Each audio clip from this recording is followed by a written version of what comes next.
Yap,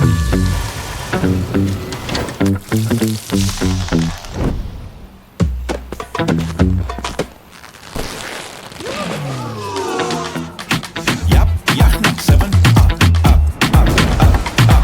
Yap, yaxna, 7 up Mojito. Yap, yaxna. Hey yo, hammaga salom. Bugun sizlarga Maymunlar qirolining qayta tug'ilishi multfilmini qisqacha sharhlab beramiz. Aziz bolajonlar, ekran oldiga yaqinroq keling, chunki biz boshladik. Film Sandy va Bayji bilan boshlanadi. Ular kitob o'qishmoqda.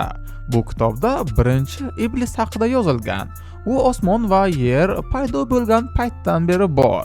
U barcha iblislarning birinchisi bo'lgan va unga Yaundi deb nom berilgan. U eng kuchli iblis hisoblanadi. Shu sabab u o'z kuchidan foydalanib, 3 ta olamni, yer, osmon va ostki dunyoni birlashtirmoqchi bo'ladi. Ko'plab kuchli jangchilar unga qarshi kurashadi, lekin hech kim uni yenga olmaydi. Oxiri rohibning shogirdi Chi kuchi yordamida iblisni ushlab uni yer ostiga muhrlab qo'yadi.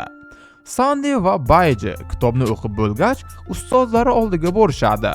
Ustoz juda och edi, chunki Wukong hali ovqat olib kelmagan edi.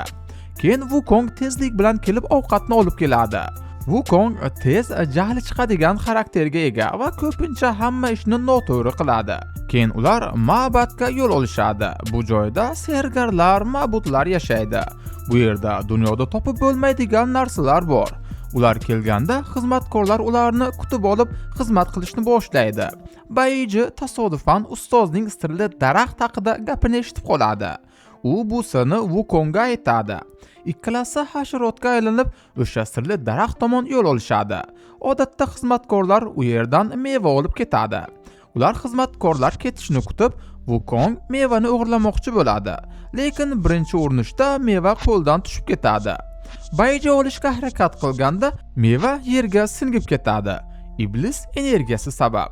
Wukong uni chiqarishga harakat qilganda mevani emas, kichik iblisni chiqarib yuboradi. Kichik iblis aytadi: "Bu meva juda noyob. Uni yegan odam umriga 47 yil qo'shiladi."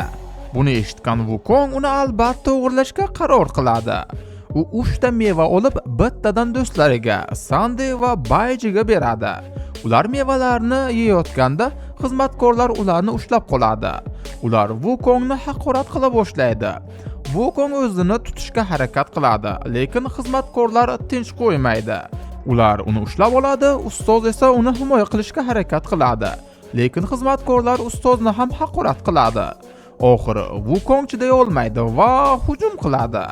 U jahli bilan daraxt oldiga borib, uni butunlay yo'q qiladi.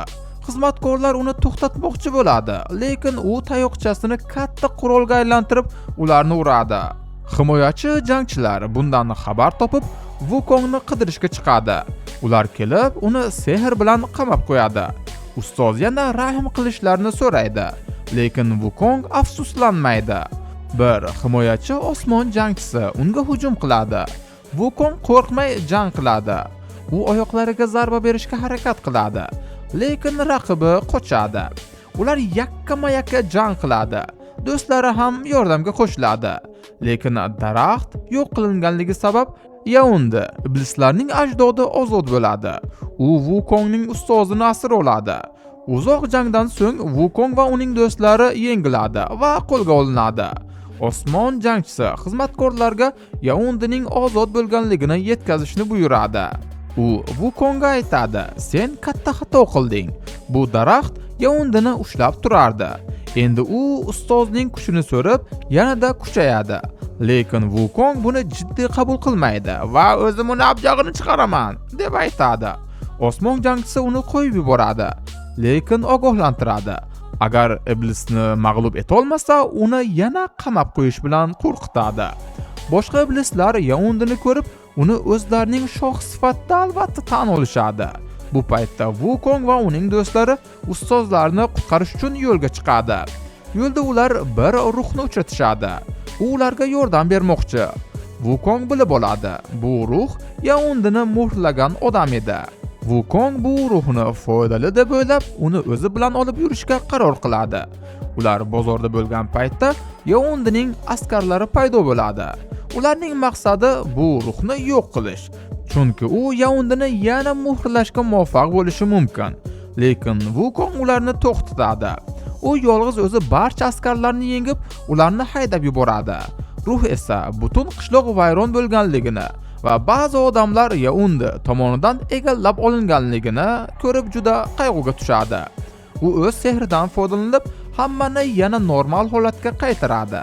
Bu paytda askarlar sardori qaytib, iblis shohga Wukongdan yengilishganini aytadi. G'azablangan iblis uni yeb qo'yadi va qora tutunni Wukong ortidan yuboradi. Wukong va uning do'stlari ustozlarni qidirishda davom etayotgan paytda o'sha qora tutun ulkan maxluqni egallab oladi va Wukongga hujum qiladi. Uzoq jangdan keyin Wukong uni yengadi va tutun tanani tark etadi. Maxluq yana normal holatga qaytadi va iblislar shohini qayerdaligini bilishini aytadi. Avvaliga ular ishonishmaydi, lekin boshqa yo'l bo'lmaganligi uchun uning ortidan borishadi. Yo'lda maxluq ularga muhim narsani aytadi. Agar ruh o'z kuchidan ko'p foydalansa, u o'ladi va hech qachon qayta tug'ilmaydi. Oxiri ular manzilga yetib borishadi. Maxluq ustoz qayerdaligini ko'rsatib, ularni tark etadi. Wukong ruh uxlab qolishini kutib, uni jarohat olmasligi uchun yashirincha qamab qo'yadi. Wukong va do'stlari kelganda, Yaundining askarlari allaqachon jangga tayyor edi. Katta jang boshlanadi. Baiji ko'plab dushmanlar orasida qolib ketadi. Lekin u gigantga aylanib hammasini yo'q qiladi. Sendi esa odatda qo'rqoq bo'lsam, bu safar jasorat topib jang qiladi. Bir payt olov maxluqi paydo bo'lib, Sandiga hujum qilmoqchi bo'ladi. Lekin Wukong kelib uni yo'q qiladi. Wukong sochlaridan ko'plab kichik maymunlar chiqarib, dushmanlarni tezda yo'q qiladi. Shu payt iblislar shohi paydo bo'ladi va Wukongdan ruhni topshirishni talab qiladi. Lekin Wukong unga hujum qiladi. Birinchi jangda Wukong va do'stlari uni yengadi. Lekin la'nati iblis jiddiylashib, ularga qayta hujum qilib, barchasini yengadi. U ruhni olishga harakat qiladi. Lekin Wukong bor kuchi bilan uni to'xtatadi. Ruh esa Wukongni qiynalayotganligini ko'rib yig'laydi. Iblis unga hujum qilmoqchi bo'lganda, Wukong o'z tanasi bilan uni himoya qiladi va hushdan ketadi. Keyin la'nati iblis Wukongning ustozini o'ldirib, uni ruhini yutadi va yanada kuchayadi. U Wukongni ham yutmoqchi bo'ladi, lekin ruh aralashadi. U sehr ishlatib, iblislar shohini yengandek bo'ladi, lekin baribir iblis kuchli chiqadi va uning sehridan chiqib ketadi. Shunda ruh Wukong tanasiga kiradi va uni olovli jangchiga, maymunlar qiroliga aylantiradi. Endi iblis Wukongga teng kela olmaydi.